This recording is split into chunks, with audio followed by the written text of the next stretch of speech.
सबसे पहले तो ये बताएं, 9 मई गुजर गया, आज आपकी कोर कमेटी ने भी फैसले किए तहरीक को ज़रा मजीद तेज़ करना है। क्या करेंगे, कैसे करेंगे?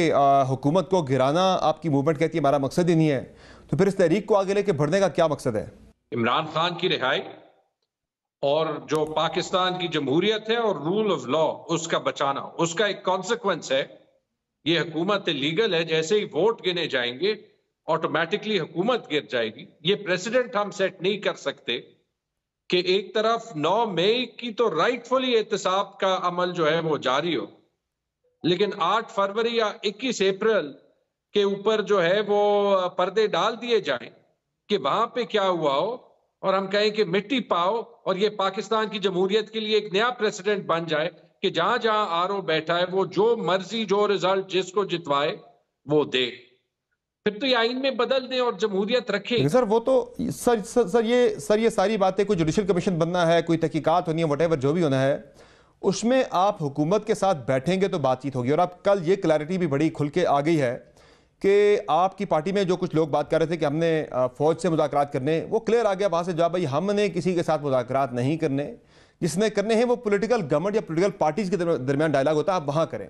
राना सनाउल्लाह साहब ने भी कह दिया, जो कि सियासी मुशीर है वज़ीर आज़म के, कि वो ये कह रहे हैं जनाब के सियासी अमूर के मुशीर है कि भाई आप आए, तरीके से आपको दावत देता हूँ बतौर गवर्नमेंट, बतौर पॉलिटिकल पार्टी आए, मुज़ाकरात करते, जो भी आप बात कर रहे हैं वो उस पर बातचीत हो सकती है, मुज़ाकरात हो सकते हैं। कल डॉन का हेडलाइन था political instability adds to economic gloom. ठीक है, आप बयानिया तो बना सकते हैं गवर्नमेंट में बैठ के, लेकिन पब्लिक उसको बाय करता है या बाय नहीं करता, वो एक और चीज है। इसकी एक और मिसाल भी है।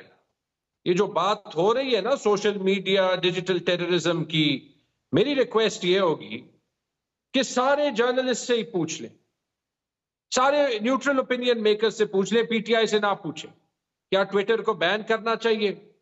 क्या ये पीका लॉ की तरमीम आनी चाहिए? आपको असलियत पता चल जाएगी।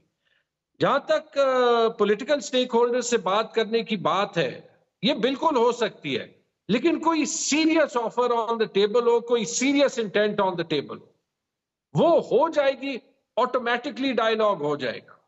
इसके लिए मुझे पार्टी से पूछने की जरूरत ही नहीं है। लेकिन अगर आप लॉजिकली देखें जिस पोजीशन में पीएमएलएन फिलहाल है, सीरियस ऑफर अब आप मानते हैं कि वो मौजूदा गवर्नमेंट की तरफ से आपको आए, एस्टेब्लिशमेंट की तरफ से ना आए?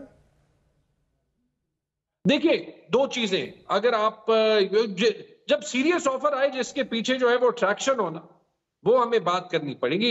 ये हमारी बहुत तनकीद हुई है कि मुख्तलिफ बयानिए, मैं कहूंगा ये कॉम्प्लीमेंट्री है एक लिहाज से, शायद एक लिहाज से होने नहीं चाहिए। एक तो जो है वो हमारी पार्टी में चूंकि खान साहब जेल में है और वैसे ही एक डेमोक्रेटिक कल्चर है तो लोग अपनी राय देते हैं।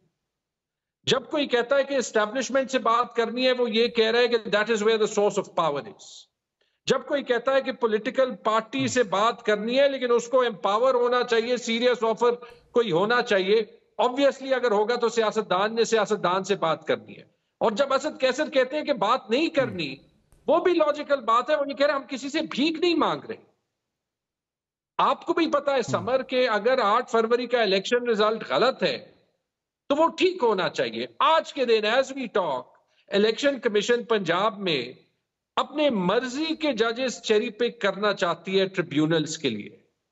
क्या ये एक और सबूत नहीं है कि ये स्टोलन मैंडेट को स्टोलन रखने के लिए, या जो बात बड़ी अच्छी हुई थी कि एक झूठ के पीछे 100 झूठ बोलने पड़ते हैं, वो एक झूठ जो 8 फरवरी को हुआ था उसको प्रोटेक्ट करने के लिए जो है वो अभी भी हर कोशिश आ रही है कि जो प्लेटफॉर्म्स अवेलेबल भी हैं कि उस पर भी कोई बात ना करे, कि उससे भी कोई इंसाफ ना मिले।